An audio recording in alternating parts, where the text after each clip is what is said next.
Shalom. Selamat malam. Kembali lagi kita berjumpa dalam ibadah rutin PPGT Jemaat Bukit Harapan Lojanan yang dilaksanakan secara online. Kita akan mulai ibadah kita. Mari kita berhimpun menghadap Allah. Kita masuk ke dalam saat yang teduh.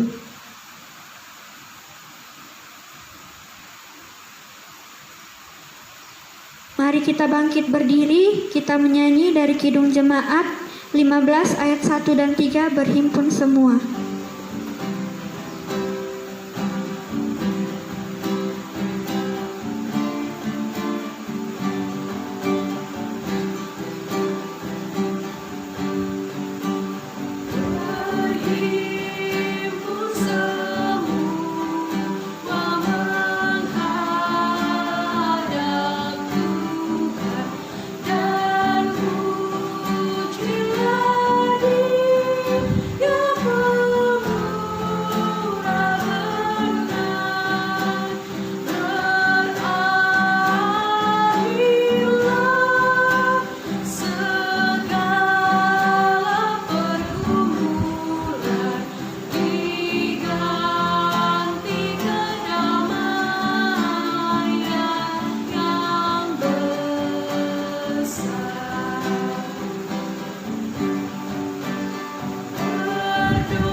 Ibadah ini berlangsung dalam nama Bapa, Anak, dan Roh Kudus. Salam dari Yesus Kristus menyertai kita semua. Silakan duduk kembali. Kita akan mendengarkan sebagian dari firman Tuhan, namun sebelum itu mari kita sama-sama mengangkat pujian dari NKB 117 ayat 1 dan 2, bersabdalah Tuhanku.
Kita akan mendengarkan firman Tuhan. Mari kita berdoa.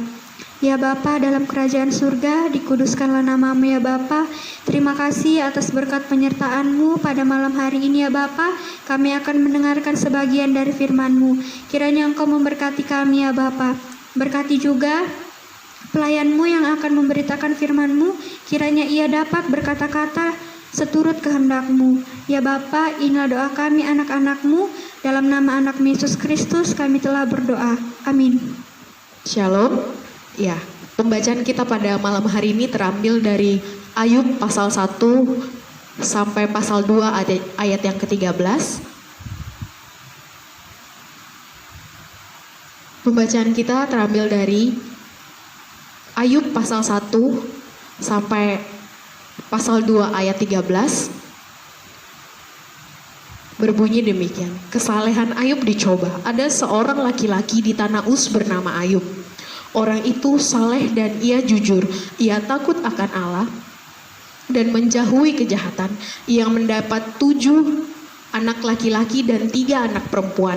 Ia memiliki 7.000 ekor kambing domba, 3.000 ekor unta, 500 pasang lembu, 500 keledai betina, dan budak-budak dalam jumlah yang sangat besar, sehingga orang itu adalah yang terkaya dari semua orang di sebelah timur. Anak-anaknya yang laki-laki biasa mengadakan pesta di rumah mereka masing-masing menurut giliran, dan ketiga saudara perempuan mereka diundang untuk makan dan minum bersama-sama mereka. Setiap kali apabila hari-hari pesta telah berlalu, Ayub memanggil mereka dan menguduskan mereka. Keesokan harinya pagi-pagi bangunlah Ayub lalu mempersembahkan korban bakaran sebanyak jumlah mereka sekalian. Sebab pikirnya mungkin anak-anakku sudah berbuat dosa dan telah mengutuki Allah di dalam hati. Demikianlah dilakukan Ayub senantiasa. Pada suatu hari datanglah anak-anak Allah menghadap Tuhan, dan di antara mereka datanglah juga iblis. Mereka bertanyalah Tuhan, maka bertanyalah Tuhan kepada iblis, "Dari mana engkau?" Lalu iblis menjawab kepada Tuhan, "Dari perjalanan mengelilingi dan menjelajah bumi." Lalu bertanyalah Tuhan kepada iblis, "Apakah engkau memperhatikan hambaku Ayub? Sebab tiada seorang pun di bumi seperti dia yang demikian saleh dan jujur, yang takut akan Allah dan menjauhi kejahatan." Lalu jawab iblis kepada Tuhan, "Apakah dengan tidak mendapat apa-apa Ayub takut akan Allah?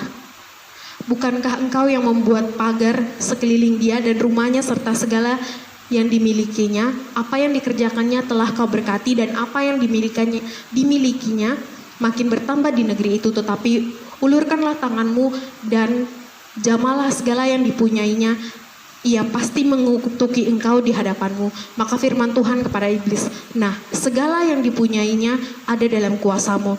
Hanya janganlah engkau mengulurkan tanganmu terhadap dirinya." Kemudian pergilah iblis dari hadapan Tuhan.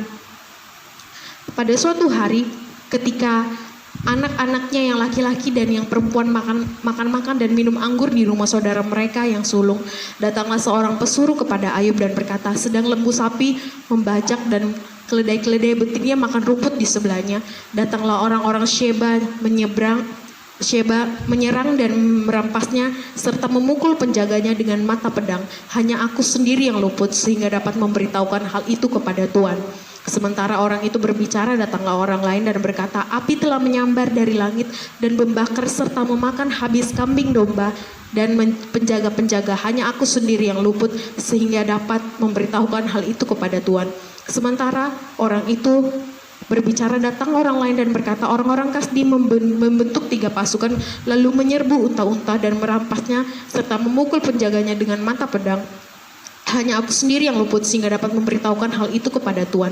Sementara orang itu berbicara, datanglah orang lain dan berkata, anak-anak Tuhan yang laki dan yang perempuan sedang makan dan minum anggur di rumah saudara mereka yang sulung. Maka tiba-tiba angin ribut bertiup dari seberang padang gurun. Rumah itu dilandanya pada 4 penjurunya dan roboh menimpa orang-orang muda itu sehingga mereka mati. Hanya aku sendiri yang luput sehingga dapat memberitahukan hal itu kepada Tuhan.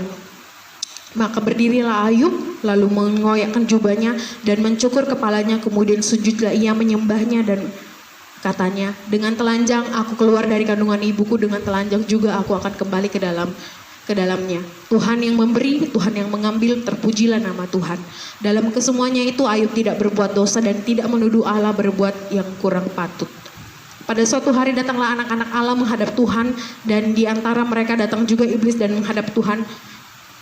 Maka bertanyalah Tuhan kepada iblis, dari manakah engkau? Lalu jawab iblis kepada Tuhan, dari perjalanan mengelilingi dan menjelajah bumi. Firman Tuhan kepada iblis, apakah engkau memperhatikan hamba-Ku Ayub? Sebab tiada seorang pun di bumi seperti dia yang demikian saleh dan jujur, yang takut akan Allah dan menjauhi kejahatan. Ia tetap tekun dalam kesalehannya, meskipun engkau telah membujuk aku melawan dia dan mencelakakannya tanpa alasan. Lalu jawab iblis kepada Tuhan, kulit ganti kulit. Orang akan memberikan segala yang dipunyainya ganti nyawanya, tetapi ulurkanlah tanganmu dan jamalah tulang dan dagingnya, ia pasti mengutuki engkau di hadapanmu. Maka firman Tuhan kepada iblis, nah ia dalam kuasamu, hanya sayangkan nyawanya. Kemudian iblis pergi dari hadapan Tuhan, lalu ditimpanya Ayub dengan bara yang busuk dari telapak kakinya sampai ke batu kepalanya. Lalu Ayub mengambil sekeping beling lalu menggaruk-garuk badannya sambil duduk di tengah-tengah abu. Maka berkatalah istrinya kepadanya, "Masih bertekunkah engkau dalam kesalehanmu? Kutukilah Allahmu dan matilah." Tetapi jawab Ayub kepadanya, "Engkau berbicara seperti perempuan gila. Apakah kita mau menerima yang baik dari Allah, tetapi tidak mau menerima yang buruk?" Dalam kesemuanya itu Ayub tidak berbuat dosa dengan bibirnya. Ketika 3 sahabatnya Ayub mendengar kabar tentang segala malapetaka yang menimpa dia, maka datanglah mereka dari tempatnya masing-masing, yakni Elifas orang Teman dan Bildad orang Suah serta Zofar orang Naam. Mereka bersepakat untuk mengucapkan bela sungkawa kepadanya dan menghibur dia. Ketika mereka memandang dari jauh, mereka tidak mengenalnya lagi. Lalu menangislah mereka dengan suara nyaring. Mereka mengoyakkan jubahnya dan menabur debu di kepala terhadap langit. Lalu mereka duduk bersama-sama dia di tanah selama 7 hari 7 malam. Seorang pun tidak mengucapkan sepatah kata kepadanya karena mereka melihat bahwa sangat berat penderitaannya. Ya, shalom. Kembali lagi kita berjumpa dalam ibadah online PPGT Jemaat Bukit Harapan Lojanan. Ya, dari pembacaan kita dari Ayub pasal 1 sampai pasal 2, kita memberi tema, mengapa saya merasa Tuhan begitu jauh? Mengapa saya merasa Tuhan begitu jauh? Jika mau jujur, banyak di antara kita yang mengakui bahwa pertanyaan di atas pernah singgah di pikiran kita. Ada momen-momen tertentu dalam perjalanan rohani kita ketika kehadiran Tuhan tidak bisa kita rasakan. Hidup terasa kering, kerontang, doa pun terasa hambar. Jadi kayak kita ngerasa kita udah misalkan nih, setiap hari Minggu kita ngajar sekolah minggu, kita ibadah, setiap harinya kita baca Alkitab, mengikut pembacaan kelanjutan yang ada di grup, atau kita baca-baca renungan. Tapi kita merasa hidup kita terasa kering, bahkan kita terasa hambar. Mengapa ya Tuhan kayak jauh gitu loh? Mengapa kayak Tuhan diam? Untuk menjawab pertanyaan itu dengan benar, kita perlu mengerti 2 hal, yaitu penyebab dan respon yang tepat. Jadi kayak kenapa kita merasa jauh? Kita harus selidiki dulu penyebabnya apa dan bagaimana respon kita yang tepat. Faktor apa saja yang membuat orang meragukan kehadiran Tuhan? Bagaimana sebaiknya kita menyikapi suatu situasi yang seperti ini? Ada beragam macam mungkin jawaban. Yang pertama adalah harapan-harapan yang tidak terpenuhi. Ya, ini sering sekali kita terlalu berekspektasi tinggi ya. Kayak kita, saya mau taat, saya mau terus baca Alkitab, saya mau terus rutin ibadah PPGT supaya ya kita punya harapan-harapan yang terlalu tinggi supaya misalkan kehidupan saya diberkati, misalkan saya mau jadi pintar, makanya kita terlalu menaruh harapan yang terlalu harapan-harapan kita yang terlalu tinggi akhirnya tidak terpenuhi. Dalam menjalin relasi dengan Tuhan, masing-masing memulai dengan harapan tertentu. Sayangnya harapan-harapan itu belum tentu benar. Nah, lebih parah lagi, kita kadangkala tidak menyadari bahwa kita membawa harapan-harapan tersebut ke dalam hubungan kita dengan Tuhan. Ketika cara Tuhan bekerja tidak sesuai dengan harapan kita menjadi putus asa. Ya, salah satu faktor mungkin karena kita terlalu berekspektasi tinggi dalam kehidupan kita, sehingga ketika itu tidak berjalan sesuai dengan keinginan kita mulai putus asa lagi gitu loh, tidak mau pelayanan lagi. Padahal sudah bilang, nih harus rajin ibadah PPGT, harus rajin baca Alkitab supaya seperti ini, seperti itu. Ya, kita mengambil contoh Elia ya, waktu itu setelah kemenangan yang telak ya, dan dia mengalahkan ratusan nabi Baal saat itu, ya Elia justru mengalami keputusasaan hanya gara-gara ancaman Izebel. Dia bahkan ingin mati. Dari pembacaan 1 Raja-Raja pasal 19 ayat 4, sebuah kisah yang sangat anti klimaks. Semua ini dapat terjadi karena harapan yang tidak terpenuhi. Sebelumnya dia berharap bahwa kemenangan di Gunung Karmel akan mengembalikan semua bangsa Israel kepada Tuhan. Kenyataannya tidak demikian. Elia merasa dirinya tidak lebih baik daripada pendahulunya. Dia bahkan merasa bahwa dirinya adalah satu-satunya yang masih menyembah Tuhan. Ketika dia ingin menemui Tuhan, dia berharap akan menemukan Tuhan dalam angin yang besar atau api. Ternyata Tuhan justru menampakkan diri dalam angin yang sepoi-sepoi aja. Itu pembacaan, kalau kita bisa baca di teman-teman, kita bisa baca di 1 Raja-Raja pasal 19 ya.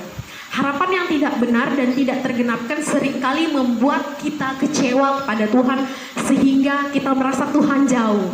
Nah ini kita boleh berharap, kita boleh memang benar kita harapan satu-satunya hanya Tuhan. Cuman ketika harapan-harapan itu tidak sesuai dengan keinginan kita, itu yang membuat kita akhirnya merasa kecewa dengan Tuhan, sehingga kita sendiri yang membangun sesuatu yang kayak ngerasa Tuhan jauh dalam kehidupan kita. Penyebab yang kedua adalah persoalan yang tidak terselesaikan atau unsolved problem. Salah satu harapan manusia terhadap Allah adalah kehidupan yang nyaman.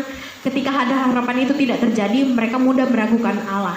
Penderitaan manusia selalu dikontraskan dengan kebaikan Allah.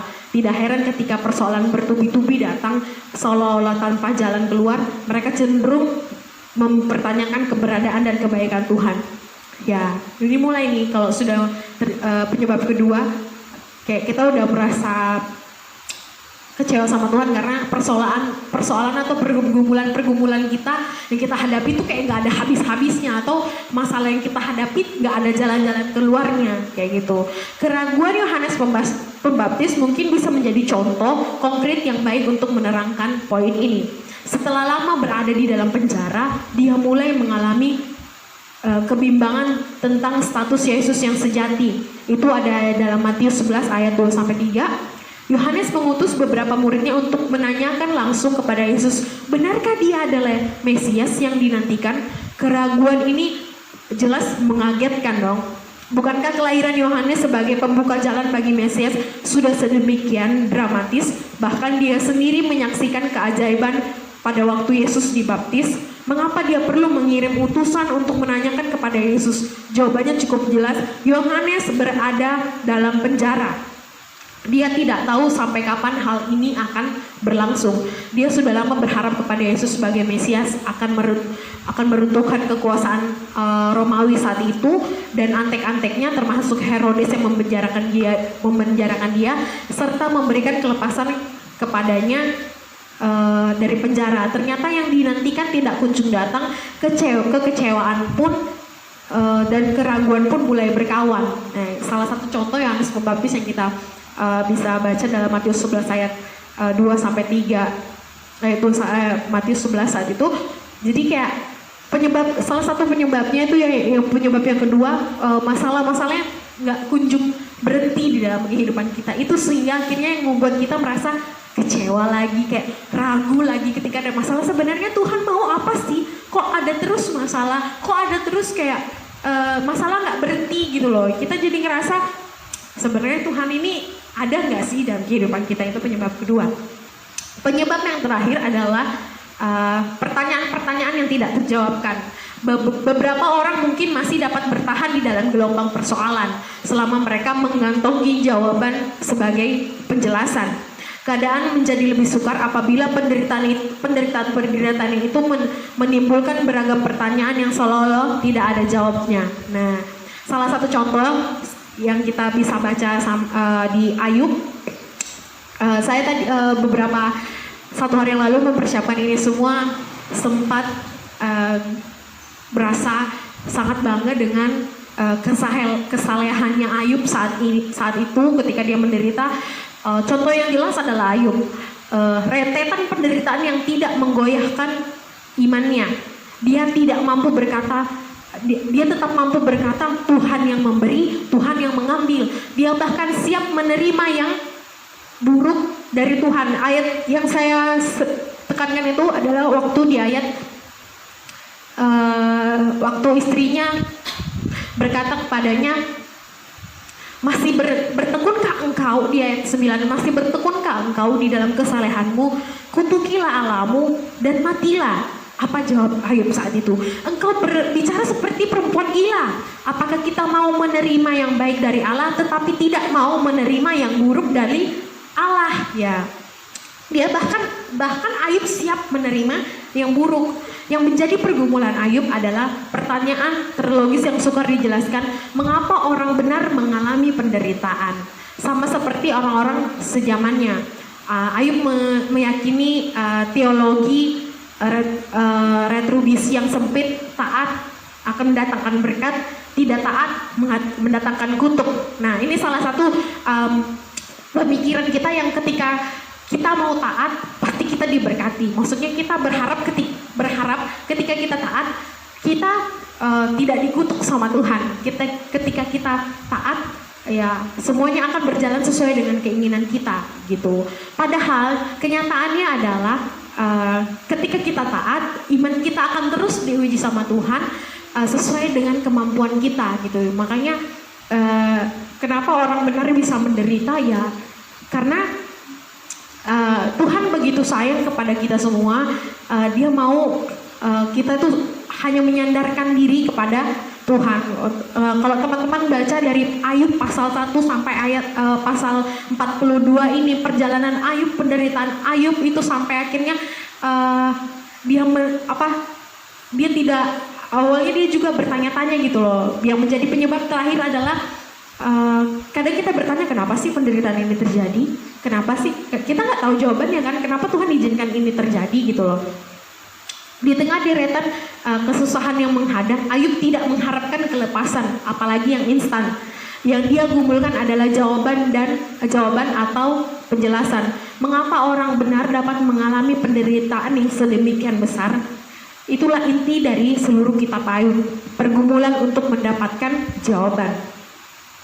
Apakah mencari jawaban merupakan sesuatu yang salah? Tidak selalu salah pastinya, namun kita perlu mengingat keterbatasan kita dalam memahami rencana Allah. Seperti Ayub tidak perlu belajar bahwa pasti ada pengetahuan di balik setiap keputusan Allah gitu loh. Maksudnya gini, di dalam setiap keputusan, di dalam setiap rencana Allah, kita nggak usah tahu apa sebenarnya maksud Tuhan. Yang Tuhan mau kita tetap berada di dalam kebenarannya dan terus saja taat kepada Tuhan.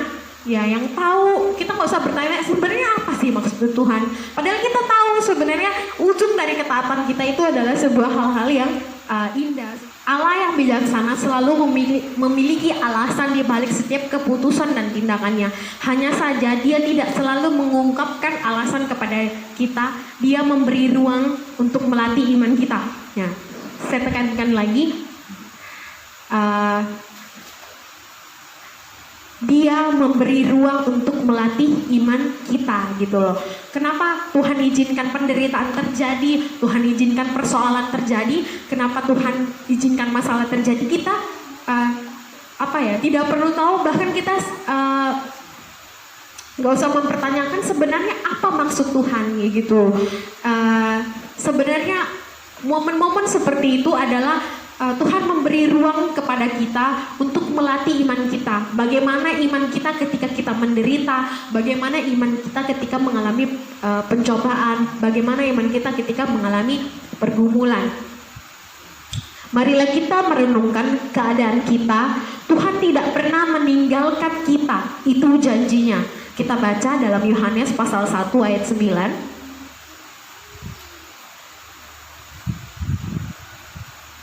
Kita baca dari Yohanes pasal 1 ayat 9. Terang yang sesungguhnya yang menerangi setiap orang sedang datang ke dalam dunia. Itu janji Tuhan. Terang akan selalu ada di dalam kehidupan kita. Kemudian di Ibrani 13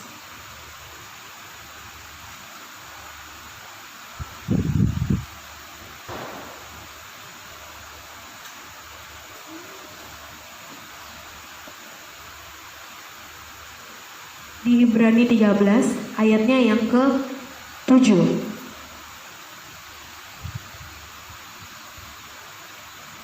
Ingatlah akan pemimpin kamu yang telah menyampaikan firman Allah kepadamu, perhatikanlah akhir hidup mereka dan contohlah iman mereka. Ya, kalau kita sampai tidak merasakan kehadirannya, mungkin karena kita salah memahami kehadirannya. Ya, ini kenapa kita ngerasa kayak Tuhan itu nggak hadir dalam kehidupan kita, karena kita salah dalam memahami kehadiran Tuhan. Kita merasa bahwa ketika Tuhan hadir tidak ada pencobaan, ketika Tuhan hadir tidak ada pergumulan. Ya gitu. Harapan kita keliru. Kita mungkin terlalu terhisap ke dalam berbagai pencobaan. Kita mungkin menanyakan hal-hal yang Tuhan sengaja belum atau tidak buka kepada kita sebagai sarana melatih iman kita. Rekan-rekan yang terkasih, rekan-rekan berpegit yang terkasih dalam Tuhan, ya mari menyikapi setiap penderitaan, mari menyikapi setiap persoalan ini dengan terus taat tanpa mempertanyakan apa maksud Tuhan. Yang jelas Tuhan sudah janjikan yang terbaik, bahkan dia tidak pernah meninggalkan kita dan akan terus menyertai kita, tetap setia di dalam kehidupan kita. Tuhan Yesus memberkati. Sungguh indah firman yang kita dengarkan. Mari kita sama-sama merespon firman Tuhan dari nyanyian firman-Mu kupegang selalu.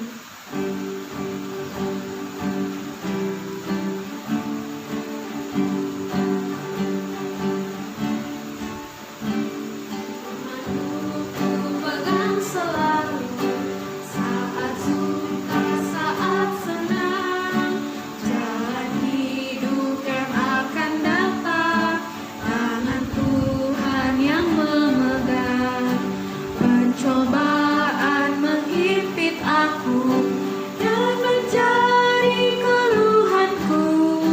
Firman-Mu ku pegang selalu, sayapku tempat berteduh. Firman-Mu Tuhan ku pegang selalu. Hilanglah keraguan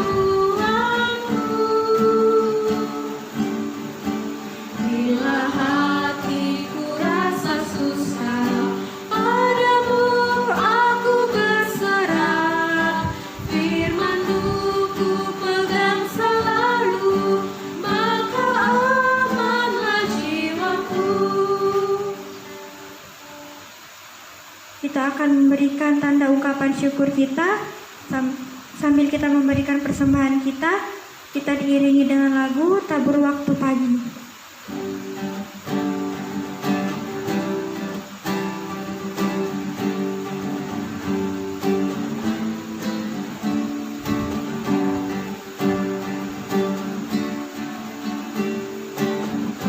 Waktu pagi, tabur benih kasih, tabur waktu siang, terus sampai senja.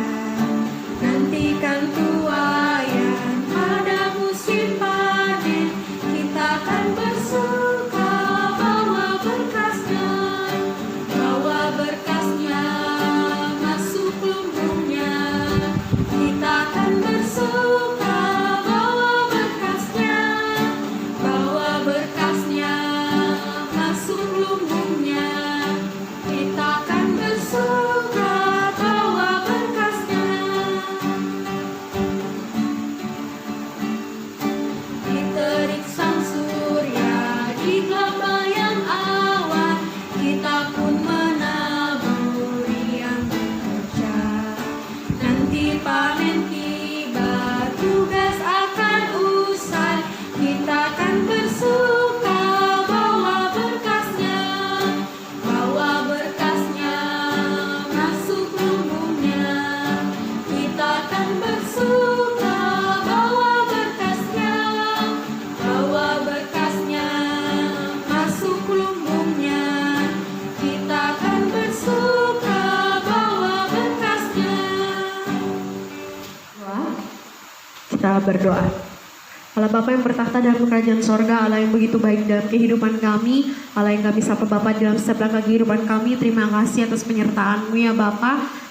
Terima kasih untuk firman yang boleh kami dengarkan pada malam hari ini, biarlah menjadi kekuatan di dalam kehidupan kami. Ajarkan kami ya Bapa untuk terus taat kepadamu dan percaya bahwa Engkau tidak akan pernah meninggalkan kami, bahwa janji-Mu ya dan amin di dalam kehidupan kami. Terima kasih ya Bapa. Terima kasih untuk persembahan yang kami boleh berikan pada malam hari ini. Biarlah dapat menopang pelayanan di tengah-tengah anak-anak-Mu yang ada di Jemaat Bukit Harapan Loja dan di sini terlebih khusus yang ada di PPGT. Terima kasih ya Bapak. Biarlah persembahan ini yang kami dapat daripadamu, Engkau memberkati sumbernya yang ada pada kami, baik dalam pekerjaan kami, bahkan dalam mata pencarian orang tua kami. Engkau pun memberkati dan menyertai ya Bapak. Terima kasih ya Bapak, kami berdoa dan mengucap syukur untuk teman-teman kami yang boleh berulang tahun sepanjang minggu ini, bahkan bulan ini ya Bapak. Biarlah dengan pertambahan usia ini, teman-teman kami boleh semakin dewasa di dalam Tuhan, semakin berpengharapan di dalam Tuhan ya Bapak. Sehingga kami terus dalam kehidupan kami, bahkan anak-anak-Mu boleh terus mengandalkan Engkau di dalam setiap langkah kehidupan kami. Terima kasih ya Bapak. Kami pun juga berdoa buat teman-teman kami yang sakit, Tuhan sembuhkan, Tuhan pulihkan. Berdoa buat teman-teman kami yang lalai, bahkan yang saat ini masih jauh dari persekutuan, bahkan jauh daripada Tuhan. Tuhan yang menolong dan memberkati kehidupan teman-teman kami, sehingga dalam kehidupan mereka boleh terus mengandalkan Tuhan dan mempercayai Tuhan, bahkan melihat kuasa Tuhan di dalam kehidupan mereka. Terima kasih ya Tuhan. Kami berdoa buat PPGT yang ada di Jemaat Bukit Harapan Loja dan di sini baik anggota maupun pengurus yang senantiasa mengangkat pelayanan ini. Engkau memberkati, Engkau menyertai, biarlah ketekunan ini boleh terus ada di dalam setiap pelayanan ini ya Bapak. Terima kasih ya Bapak, kami berdoa buat kelanjutan pembangunan gedung gereja kami. Kami menyerahkan seluruhnya ke dalam tangan pengasihan Tuhan. Engkau memberkati setiap tangan-tangan yang mengelola, bahkan yang membantu untuk pembangunan gedung gereja ini. Tuhan pun juga Tuhan memberkati. Terima kasih ya Tuhan. Kami juga berdoa buat Pak Pendeta Paulus bersama Bu Esther dalam mengangkat pelayanan di tengah-tengah pandemi yang sedang kami alami saat ini. Tuhan yang memberikan kesabaran, kekuatan, bahkan hikmat, sehingga dapat mengangkat pelayanan bersama dengan semua rekan-rekan Bapak Ibu Majelis, bahkan semua pengurus OIG dengan penuh sukacita, dengan penuh tanggung jawab.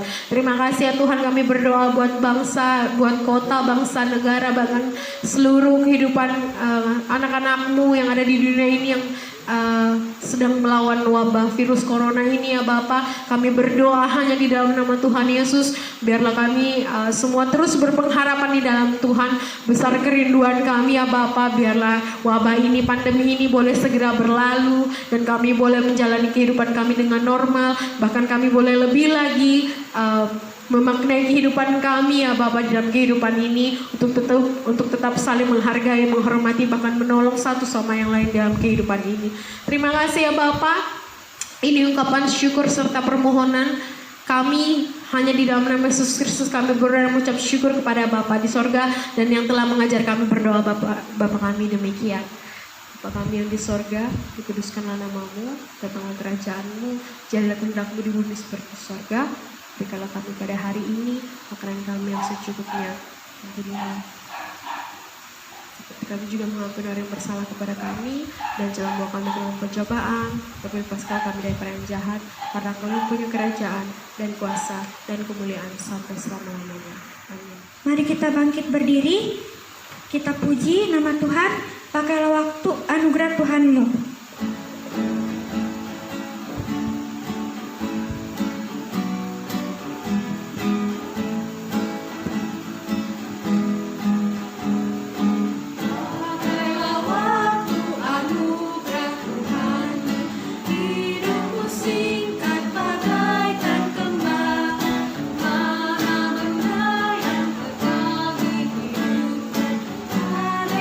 Kasih tak akan lega.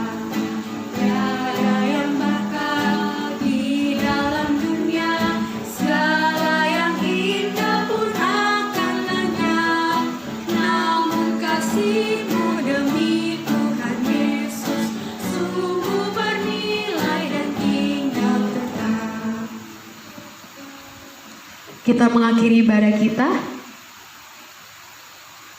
Kasih karunia dan damai sejahtera Allah menyertai kehidupan kita mulai saat ini, kekal, dan untuk selama-lamanya. Amin. Mengakhiri ibadah kita pada malam hari ini, mari kita puji melalui pujian Jangan Lelah.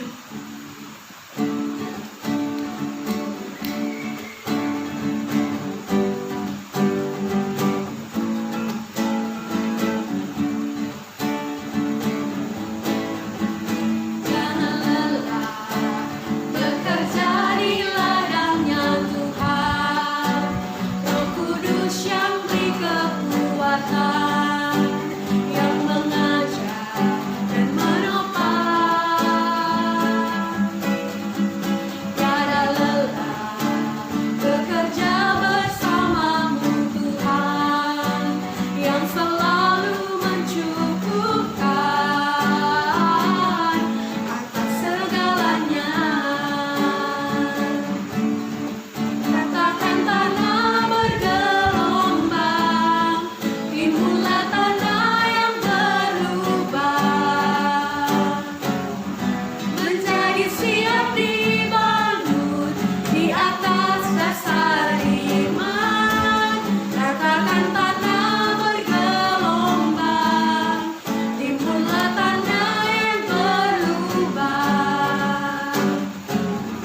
menjadi siap dibangun di atas dasar iman. Silakan duduk kembali. Ibadah kita telah selesai dan mengucap syukurlah.